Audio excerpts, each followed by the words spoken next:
பேசுன்னு தெரில. எல்லாரும் சம்பிரதாயமாகவும் அன்பாகவும் ரொம்ப பேசிட்டாங்க.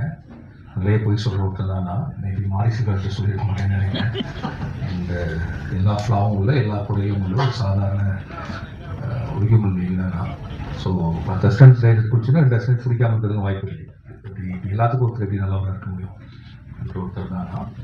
அண்ட் இந்த படத்தில் இன்னைக்கு ஒரு பாடலை முதல்ல ரிலீஸ் பண்ணனால முதல்ல யுவன் ஃபேன்ஸ்க்கு ஒன்று சொல்லிக்கணும்னு நான் நினைக்கிறேன். எனக்கு ஏகப்பட்ட கெட்ட வார்த்தைகள் டெய்லி மெசேஜ் வந்துகிட்டே இருக்குது. ராம் டேஷ் டேஷ் டேஷ் டேஷ்னு போயிட்டே இருக்கு. அண்ட் இந்த படத்தில் யுவன் தான் இசையமைப்பாளராக இருந்தார். அவருக்கான முன்படமும் கொடுத்தோம். பட் இந்த திடீர்னு ஒரு நாள் மதன் கார்கி சார் ஆஃபீஸ்க்கு வந்துட்டு இந்த படத்தில் பாடல்கள் நிறைய இருந்தால் நல்லாயிருக்கும், ஜிங்கிள்ஸ் மாதிரி பண்ணலாம் அப்படின்னு சொன்னார். ஸோ அந்த ஐடியா நல்லா இருந்துச்சு. எனக்கு ஒரு கார்ட்டூன் காட்டினார். அவர் தான் அந்த ஐடியா இதுக்குள்ளே கொண்டு வந்தார். அப்போ யுவன் துபாயில் இருந்தார்.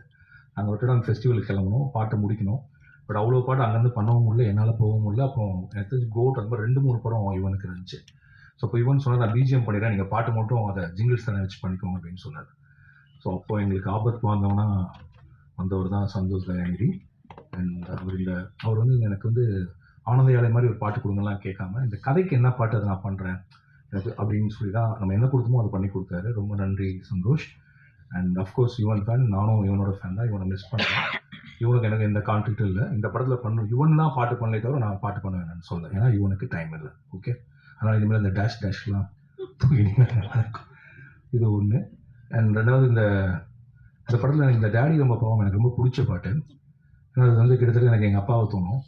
ஏன்னா எங்கள் அப்பா சொல்லிட்டு இருப்பார், அவரோட ஃப்ரெண்ட்ஸ்லாம் கேட்பாங்க, இந்த தங்க மீன்கள் அதெல்லாம் பார்த்துட்டு, ஏன்ப்பா இவ்வளோ மோசமான அப்பாவா நீ, இவ்வளோ கடுமையாக நடந்திருக்கேன்னு. இந்த படமும் பார்த்துட்டு இருக்கப்போ பார்த்துட்டே இருந்தேன் நான். இந்த பாலாசக்தி ஷாட் வர்றப்ப இதுலேயும் ஏன்டா இப்படி காட்டியிருக்கேன் அந்த அப்பாவுன்னு கேட்டார். ஏன்னா எங்கள் அப்பா என்ன எதுக்கு திட்டினதில்லை, அடித்ததில்லை, ஏன்னு கேள்வி கேட்டதில்லை. நான் என்ன சொல்கிறோம் அதை பண்ணி கொடுத்துருவேன் அப்பா. ஸோ அவருக்கு நான் actually I should say sorry to him. ஆக்சுவலாக எங்கள் அப்பா உண்மையாகவே பாவம் தான், டேடி ரொம்ப பாவம். இந்த பாட்டு அந்த வச்சு எனக்கு எமோஷனலாக கனெக்டட். அப்போ தான் நான் புரிஞ்சுட்டு, ஒரு ஃபிலிம் மேக்கர் பண்ணக்கூடிய படம் நீங்கள் கொஞ்சம் குடும்ப உறவுகள் இதெல்லாம் பண்ணால் அவங்க குடும்பத்தில் இருக்கவங்க பயங்கரமாக அது ரிஃப்ளெக்ட் பண்ணுது. பார்க்குறவங்க என் தங்கச்சியை பார்த்து, நீ தானே அந்த தங்கச்சி, என் தங்கச்சி ஏன்டா டே என்ன போய் இவ்வளோ டார்ச்சர் பண்ணி. ஸோ இந்த படத்தில் இந்த டேடி ரொம்ப பாவம். இன்னொரு விதத்தில் யோசிச்சு பார்த்தா நானுமே ஒரு டேடி, நானும் பாவம் தான். ஆக்சுவலாக நான் எங்கள் அப்பாவை எவ்வளோ டார்ச்சர் பண்ணோம் அப்படி தான் என் பையன் பண்ணிட்டு இருக்கான். ஸோ அஃப்கோர்ஸ் டேடி ரொம்ப பாவம். அப்புறம் ஆல் அப்பா சார் லையர்ஸ். இந்த லையர்ஸுங்கிறது பெரும் பொய்கள் சொல்கிறவங்க இல்லை. கண்டிப்பாக 24 மணி நேரம் குழந்தைகள்கிட்ட உண்மை சொல்லிட்டு இருக்க முடியாது, குழந்தைங்க கேட்க எல்லாத்தையும் செய்ய முடியாது. So that be lies, sweet lies இருக்க தான் செய்யும். அந்த இடத்துல வரக்கூடிய ஒன்று தான் ஆல் அப்பா சார் லையர்ஸ். அப்புறம் அந்த படம் எளிமையாக எடுக்கப்பட்டிருந்தாலும் அதற்கான பொருட்செலவோட ஒரு விரிவான ஒரு படமாக தான் எடுத்திருக்கோம். இந்த படத்தை என்ன சொல்வது தயாரிப்பதற்கு காரணமாக தயாரித்து கொடுத்த ஜியோ ஹாட் ஸ்டார். இது ஆரம்பிக்கிறப்ப டிஸ்னி ஹாட் ஸ்டார், இப்போ ஜியோ ஹாட் ஸ்டார். அண்ட் ஆமாம், நான் பிரதீப் சார் சொன்ன மாதிரி டெய்லி போவோம், கதை சொல்லுவோம், அப்புறம் வேணாம் நான் சொல்லிட்டு வந்துடுவேன். அண்ட் ஆக்சுவலாக நான் பிரதீப் சார் மீட் பண்ணது படம் பண்ணுறதுக்காக மீட் பண்ணல. நரன் என்னோட ஃப்ரெண்டு.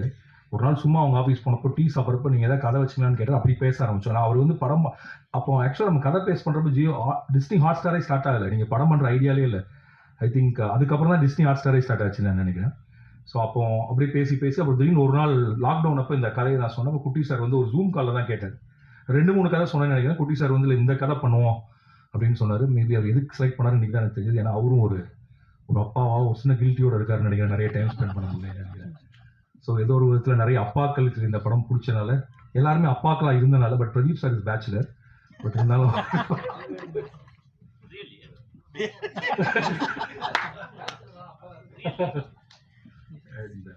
எனக்கு ஹாட் ஸ்டார் போகிறப்பெல்லாம் பயங்கர கம்ஃபர்டபுளாக இருக்கும். இப்போ நான் மித்த கார்பரேட்குள்ளே போனதுல நான் இங்கே போனால் ஒரு குட்டி சார் எப்போதும் சிரிச்சுட்டே இருப்பார். நம்மள கோவமாக இருக்காரா வருத்தமாக இருக்காரு, ஆனால் ஸ்மைல்ஸ் நம்மளுக்கு அவரை பார்த்தா ஒரு எனர்ஜி வந்துடும். ஓகே, ஒரு பயங்கர ஹாப்பியான பர்சன் தான், நம்ம கம்ஃபர்டபுள். பாலா சாரை பார்த்தா எப்படி இருக்கணும், அந்த சித்தப்பா பெரியப்பாலாம் இருப்பாங்க. அவர் குரலுமே அந்த ஒரு பேஸ் வாய்ஸில் இந்த ஊர்ல எல்லாம் வந்திருப்பாங்க, கிளம்பி திருநெல்வேலியிலேருந்து அந்த மாதிரி சித்தப்பா மாதிரியா இருப்பார். பிரதீப் சார் இஸ் லைக் என்ன சொல்றது, என்னோட க்ளோஸ் டியூட் படி. அண்ட் அவர் 7 கடல் 7 மலையிலையும் எனக்கு நிறைய கருத்துக்கள் சொன்னார். இந்த படத்துலையும் சொன்னார். எனவே பிரதீப் கேமி ஏன் இப்படி பண்ணலாமா அப்படிங்கிற இன்னொரு ஆல்டர்னேட்டிவ் ஜேர்னரை அவர் தான் புஷ் பண்ணார். நீங்கள் ஒரு ஃபீல் குட் பண்ணுங்க, ஹியூமர் பண்ணுங்கன்னு புஷ் பண்ணி தான் இந்த படத்துக்கு வந்தோம். அண்ட் எனக்கு சிவா சாரை நானும் சிவா சாரும் சினிமாவுக்கு ஒரே வருஷம் 2007 கட்டுறது தமிழ், சென்னை 28. அப்போ இருந்து எனக்கு சிவா சார் தெரியும். அண்ட் நாங்கள் படம் இன்னும் பல தடவை பேசியிருக்கோம். பட் அதுக்கான கதை இப்போ தான் அமைஞ்சுது. அண்ட் இந்த படத்தில் நடிக்கிறப்ப எனக்கு என்ன தோணுச்சுன்னா, நான் நிறைய ஆக்டர்ஸோட ஒர்க் பண்ணிட்டேன். ஆனால் சிவா சார் கேமரா முன்னாடி இருக்குங்கிறது தெரியவே தெரியாது. எவ்வளோ பக்கத்தில் வச்சாலும் அந்த கேமராவை பற்றியான துளி பெருமையே இல்லாமல் அந்த கான்ஷியஸ் இல்லாமல் பண்ணக்கூடிய ரொம்ப ஈஸியாக பண்ணக்கூடிய ஒரு ஆக்டர். அண்ட் ஆக்சுவலாக அவர் ரொம்ப ஒரு அண்டர் எஸ்டிமேட் பண்ணி அவரை நடிக்கவே மாட்டேன் பிடிவாதம் பண்ணி பல படங்கள் நடிச்சிருக்காருன்னு நினைக்கிறேன். அண்ட் இந்த படத்தை உண்மையாகவே நான் என்ஜாய் பண்ணேன். அண்ட் கிரேஸ், நான் அவங்களை டான் கூப்பிடுவோம். She is really a don. She write script, she knows music, she knows to dance. ஒரு பரதநாட்டியத்தில் she did BA. And so இப்போ அவங்க ஸ்கிரிப்ட் எழுதிட்டு இருக்காங்க. அவங்களுக்கு ஹியூமர், ஈஸியாக ஹியூமர் வரும். அண்ட் ஒரு சின்ன ஒரு மிடில் கிளாஸ் குடும்பத்திலேருந்து கிளம்பி வந்து சினிமாவுக்குள்ளே நுழைஞ்சு தனக்கான இடத்தை தானே உருவாக்கிட்டாங்க. ஒரு ஹீரோயினுக்குரிய எந்த விதமான என்ன சொல்கிறது, ஹீரோயினுக்கு நம்ம சொல்லக்கூடிய எந்த இதுவும் இல்லாத முழுக்க முழுக்க தன்னுடைய நடிப்பினால் நம்மளை வசீகரிக்கக்கூடிய ஒருத்தர். நான் வந்து இந்த ஸ்கிரிப்ட் எழுதிட்டு இருக்கப்போ அப்பன் ஒரு படத்தை பார்த்தேன். அந்த அப்பனில் ஒரே ஒரு ஷாட் அவங்க ஓடி வந்து அது ஆக்டிவ் ஆகுது ஸ்கூட்டர் ஏதோ ஒன்று, அதை பின்னாடி ஏறி உட்காருவாங்க. அவங்க முடிவு பண்ணி இந்த பொண்ணு நடிச்சாலும் அந்த கேரக்டர் கரெக்டாக இருக்குன்னு பிரதீப் சார்ட்ட சொல்லி எல்லாம் சண்டை போட்டு இவங்க தான் அதுக்கு ஒரு 4 மாதம் நான் வெயிட் பண்ணேன் சார் இவங்களை ஓகே பண்ணுறது. ஸோ இப்படி அப்புறம் இந்த பையனை தேடுறதுக்கு வந்து நான் முதல்ல ஒரு பையனை சரி பண்ணிட்டோம். அப்புறம் தேடி அப்புறம் இவன் கிடைச்சான்.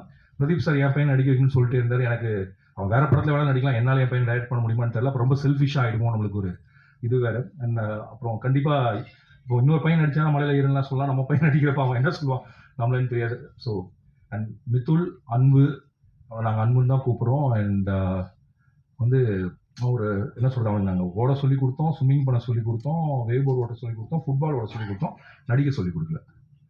அது தானாகவே வந்துச்சு அவனுக்கு. And is very easy. அவன் ஆக்சுவலாக இப்போ என் நித்யேஷ்னு ஒருத்தர் இருக்கான், அவன் நடிக்கணும்னு ஆசை அவனுக்கு. அவனுக்கு சீன் நடிச்சு காட்டணும் இல்லை இது ரொம்ப கிரிஞ்சா இருக்கு நான் பார்த்துக்கிறேன் அப்படின்னு. ஸோ அந்த மாதிரி லைக் வெரி ரொம்ப நல்லா பண்ணான்.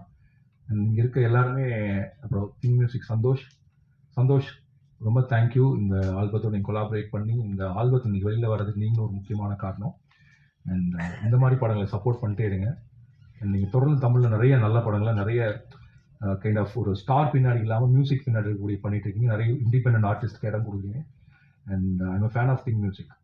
ஸோ அதனால் அது உங்களுடைய டீம். அவரே நம்ம மணி விடன்னு ஒருத்தர் இருப்பார், Mani extraordinary team. Happy to work with Think Music always. And Madhan Karky sir, I want to work with you lot. Madhan Karky sir work பண்ணுறப்ப ரொம்ப ஈஸியாக இருக்கும், லைக் நோ ஈகோ நத்திங். ஆனால் என்னென்னா கரெக்டாக டைத்துக்கு போயிடுவார். அது போதாத ஏன்னா பிகாஸ் ஹி ரன்ஸ் ஒரு அது அதை ஒரே சொல்லுவார் நினைக்கிறேன். Is doing a dream project. அதுக்காக வேலை பார்த்துட்டு இருக்காரு. அதுக்கு நடுவில் வந்து ஆனால் அதுக்கு நடுவில் நான் டார்ச்சர் பண்ணி இப்போ டெய்லி ஒரு பாட்டு மாற்றிட்டே இருக்கேன் லிரிக்ஸை. இதை மாற்றி கொடுங்க சார், அதை மாற்றி கொடுங்க சார்னு சொல்லிட்டு. Thanks Madan sir. அண்ட் மைனா, இந்த ரஞ்சித் சொன்னார் இந்த படத்தில் இவங்க அதிகமாக வராங்க. இவங்க வந்து கூழாங்கல்ல அசிஸ்டன்ட் டைரக்டர். இப்போ வினோத்ராஜ் கூழாங்கல்னுடைய அசிஸ்டன்ட் டைரக்டர். அதில் அவங்க நடிக்கணும்னு ஆசை. ஸோ இந்த படத்தில் நடிச்சிருக்காங்க. எனக்கு தெரிஞ்சவங்க நிறைய படங்கள் நடிப்பாங்க நான் நம்புகிறேன். ரொம்ப இவங்களும் இந்த பையன் மாதிரி தான். Is very easy before the camera. Acts like just like that நடிக்கிறவங்க இருப்பாங்க. பொறாமையாக இருக்கும் எல்லாம் பார்த்தேன். ஆக்சுவலாக இந்த செட்டில் நான் ரொம்ப ரிலாக்ஸ்டாக இருந்தேன். ஏன்னா இந்த செட்டில் எல்லாருமே நடிகர்களாக இருந்தாங்க. ஸோ நம்ம வேலை ரொம்ப கம்மியாக இருந்துச்சு. லைக் ரொம்ப சிம்பிள் ஸ்டேஜிங் பண்ணி எடுத்துட்டா போடுற மாதிரி இருந்துச்சு. நான் யாராவது விட்டேன்னா மிஸ்கின் சார் சொல்லணும் கடைசியாக. அண்ட் ஒரு மிஸ்கின் சார் என்னை பற்றி ரொம்ப பெரிய வார்த்தைகள்லாம் சொன்னார். இங்கே இருக்கவங்க சொன்ன எல்லா வார்த்தைகளும் அது என் மேலோட பிரியத்தையும் அன்பையும் சொன்ன வார்த்தைகளை தவிர அதை அப்படி எடுத்துக்கிறது தான் கரெக்டுன்னு நான் நினைக்கிறேன். அண்ட் அருண் விஸ்வா, அவர் இன்னைக்கு அவன் கிளம்பி போயிட்டான். என்னோட அசிஸ்டன்ட். அவனோட படம் 3 BHK வந்து எங்களுடைய படத்தை அன்னைக்கே தான் ரிலீஸ் ஆகுது. 26ஆம் தேதி ஆடியோ லான்ச். காலையில் அவங்க ஆடியோ லான்ச், சாயங்காலம் எங்கள் ஆடியோ லான்ச். 2 ஆடியோ லான்ச்சுக்கும் உங்களை எல்லாத்தையும் வர்ற மாதிரி வரணும்னு சொல்லி நான் இன்வைட் பண்ணுறேன். காலையில் சத்தியமில், ஈவினிங் க்ரீன் பார்க், மார்னிங் அங்கே பார்ப்போம், ஈவினிங் இங்கே எடுத்து பார்ப்போம். So 3 BHK and பறந்துகோ it's like ரெண்டுமே என் படம் தான். எப்படி வாழையும் கொட்டுக்காலையும் வந்தப்போ எனக்கு ரெண்டுமே ஐயோ ஒரே நாளில் வந்துச்சோ அதே மாதிரி ரெண்டும் எனக்கு பிடிச்ச படம். இந்த படம் அந்த மாதிரி. அண்ட் எல்லாம் 5 வருஷம் ஆயிடுச்சுன்னு சொல்கிறாங்க. மிஸ்கின் எனக்கும் 5 வருஷம் ஆயிடுச்சு, 6 வருஷம் ஆயிடுச்சு. கடைசியாக சைக்கோ அதில் நான் இருந்தேன். அதுலேருந்து அவருக்கும் படம் வரல, எனக்கும் படம் வரல. படம் வரலைன்னா ரிலீஸ் ஆகலை. ஆனால் அண்ணன் பேசி நடித்து அதை ஃபில் பண்ணுறாரு. சூப்பர். அண்ட் எனக்கு எப்போல்லாம் ஒரு மன தளர்ச்சி இருக்குமோ, இல்லாட்டி ஒரு கண்டிப்பாக டைம்னஸ் இருக்கும் நம்மளுக்கு, அந்த பிரச்சனையை எப்படா ஃபேஸ் பண்ணுறது, ரொம்ப டிப்ரெஸ்டாக இருக்கப்ப நான் வந்து போகிற இடம் வந்து மிஸ்கின் ஆஃபீஸ். அவரை பார்த்தா எனக்கு வந்து என்னன்னு தெரியல ஒரு உற்சாகம் வந்துடும். ஏன்னா கொஞ்சம் எங்கள் தாத்தாவோட சாயல் இருக்கும். தாத்தா நான் வயசுல சொல்ல, சாயல்ல அந்த பெரிய ஒரு பலூன் எங்க தாத்தா எனக்கு சின்ன வயசு ஞாபகம் இருக்குது. இல்ல பலூன் தூக்கிட்டு எனக்கு இதெல்லாம் ஞாபகம் இருக்கு. பலூன் எடுத்து எங்க தாத்தா அந்த தாத்தாவோட ஞாபகம் அப்படியே இருக்கு. இவரை பார்த்தா எனக்கு அவர் அந்த பலூன் கொண்டு வந்த அந்த தாத்தா மாதிரியே இருக்கும். அண்ட் அவர் நல்லா ஹக் பண்ணுவாரு, உங்க கையை பிடிச்சிக்குவாரு. அந்த ஒரு பாடி டச், அந்த அவர் கொடுக்கக்கூடிய அந்த உடலின் சூடுங்கிறது உங்களை இதுல இருந்து கூட அதே தான் Siddharth is my close friend. And இப்போ மிஸ்கின் கிட்ட ஒரு மாதிரினா சித்தார்த்தை வந்து நம்ம எப்போ வேணாலும் கால் பண்ணாலும் எனக்கு தெரிஞ்சு நான் ஃபோன் பண்ணால் ஃபோன் எடுக்க ஒரே ஆர்டிஸ்ட் அடுத்த கால் சித்தார்த் நினைக்கிறேன், நெக்ஸ்ட் கால். அண்ட் ஒரு ரொம்ப பெரிய பிரச்சனை உடனே கிளம்பி வரக்கூடிய அளவுக்கு ஒரு நண்பர். அண்ட் எல்லா படத்துலையும் நான் வந்து பாடுங்கன்னு சொன்னால் வந்து பாடிட்டு போகிறதுக்கு அதுவும் ஒரு காரணம். அண்ட் மாரி செல்வராஜ், ரஞ்சித், மீராவோட ஹபீபி நான் பார்த்தேன் தமிழ் சினிமாவில். இது உண்மையாகவே சொல்கிறேன், அன்பு பிரியத்தினெல்லாம் சொல்ல, அப்படி ஒரு இஸ்லாமிய வாழ்க்கையை, இஸ்லாமிய ஊரை இது வரைக்கும் யாருமே காட்சிப்படுத்தவே இல்லை. ஹபீபி வர்றப்ப தமிழின் முதல் தமிழ் இஸ்லாமிய படமாக அது இருக்கும். அப்படி அதை பிரித்து சொல்கிறது வந்து அவங்க பிரித்து சொல்கிறதுக்காக சொல்ல, ஏன்னா அப்படி ஒரு ஸ்லாங் இருக்குது, அப்படி ஒரு லைஃப் ஸ்டைல் இருக்குது. அவங்க தமிழை இந்த மொழியில் பேசுவாங்கிறதே எனக்கு தெரியாது. ஸோ கிட்டத்தட்ட அவர் ஊரில் இருந்து எனக்கு தெரிஞ்சு மீராவுடைய பெஸ்ட் அண்ட் ஃபர்ஸ்ட் ஃபிலிம் தான். அவர் ஊரில் அவர் வாழ்ந்த வாழ்க்கையிலேருந்து ஒரு படத்தை எடுத்து வந்துட்டார். அண்ட் அது மீரா வந்து ஆக்சுவலாக ட்ரெய்லரே அப்படி சொல்லலாம். மீரா இஸ் டேக்கிங் அவரோட ஊரை நமக்கு அறிமுகப்படுத்தி வைக்கிறார். அதுதான் ஹபீபி. அண்ட் ஹபீபி நம்ம எல்லார் மனதையுமே அப்படியே என்ன சொல்றது இணக்கமாக நம்மளை கொண்டு போவோம். And it will introduce a new slang, new life style to Tamil cinema. Thank you Meera for Habibi. And so Meera அதனால சொன்னேன், இன்னும் நிறைய நல்ல படங்கள் நான் பார்த்துருக்கேன், அது தொடர்ந்து வரும்னு நான் நினைக்கிறேன். And Mysskin thank you sir, Bala sir, Kutty sir, Pradeep sir, marketing ma'am Abhilasha ma'am, and வந்திருக்க எல்லாத்துக்கும் நன்றி. அண்ட் மீடியாவுக்கு ரொம்ப நன்றி. தேங்க்யூ. இனிமேல் வேறு ஏதாவது சொல்லணுமா? இங்கே அண்ணன் இங்கே போயிட்டாரா? சரி, சுரேஷன் போயிட்டாரு. என்னுடைய நெருங்கிய கூட்டாளி, 7 கடல் 7 மொழியோட தயாரிப்பாளர். அவர் எந்த அளவுக்கு பெருந்தன்மைனா 7 கடல் 7 மொழி எடுத்துட்டோம், பட் அதை ரிலீஸ் பண்ணுறது சில சிக்கல்கள் வந்து ஆக்சுவலாக நாங்கள் ஜனவரிக்கு பிளான் பண்ணியிருந்தோம், மார்ச்சில் பிளான் பண்ணியிருந்தோம். அண்ட் பட் அது சில விஷயங்களால் அதை ரிலீஸ் பண்ண முடியல. அதனால் நாங்கள் பறந்து போக்கு ப்ரொமோஷனே பண்ணாமல் வச்சுருந்தோம். அந்த படம் வந்ததுக்கப்புறம் அதில் ட்ரெய்லர் லான்ச் பண்ணலான்ட்டு. ஸோ பறந்து போன்னு ஒரு படம் எடுத்துருக்கேங்கிறது வெளில சொல்லாமல் வச்சுருந்தோம். அப்புறம் அண்ணன் சொன்னார், மார்ச் என்னால் முடியல, நீங்கள் பறந்து போக கொண்டு வாங்க, அப்புறம் நான் வரேன் அப்படின்னு சொன்னார். இதை எல்லா ப்ரொடியூசரும் சொல்லுவாங்களான்னு எனக்கு தெரியல. ஒரு பிரதராக, நண்பராக, ஒரு கூட்டாளியாக இருக்கிறனால அதை சொன்னார். அவருக்கு ரொம்ப நன்றி. அண்ட் அதுக்கப்புறம் இந்த படத்தினுடைய எடிட்டர் முதல்ல பேசினார், விஎஸ் மதி. அவர் டைரக்டராகவும் வந்தான். எங்களோட வந்து பேரன்பு வந்து சூரிய பிரதமன் தான் எடிட்டர், வாழைக்கும் சூரிய பிரதமன் தான் எடிட்டர். அவனும் என் அஸ்டன் தான். அவன் கடைசியில் டைம் இல்லாதப்ப செல்வத்தில் ஃபோன் பண்ணிவிட்டு எனக்கு யாராவது ஒருத்தர் வேணும், இந்த ஏதோ ஒரு கியூபுக்கு கொண்டு போனதுனால ஒரு பையன் இருக்கா சார் அனுப்பி விட்டான். அப்போ மதி வந்தான். அன்னையிலேருந்து இன்னைக்கு வரைக்கும் என் கூட தான் இருந்துட்டு இருக்காங்க. அவனுக்கு கல்யாணம் ஆயிடுச்சு. முதல்ல அவங்க அப்பா கேட்டார் எப்போ சார் படம் வரும்னு. அப்புறம் அவங்க அம்மா கேட்டாங்க, இப்போ அவங்க மாமனார் கேட்டாங்க, அப்புறம் ஒய்ஃப் கேட்டாங்க. படம் வருது, உங்கள் படம் சொல்லிடுங்க, ஜூலை 4 ஒரு மருமகன் எடிட் பண்ண படம் வருது.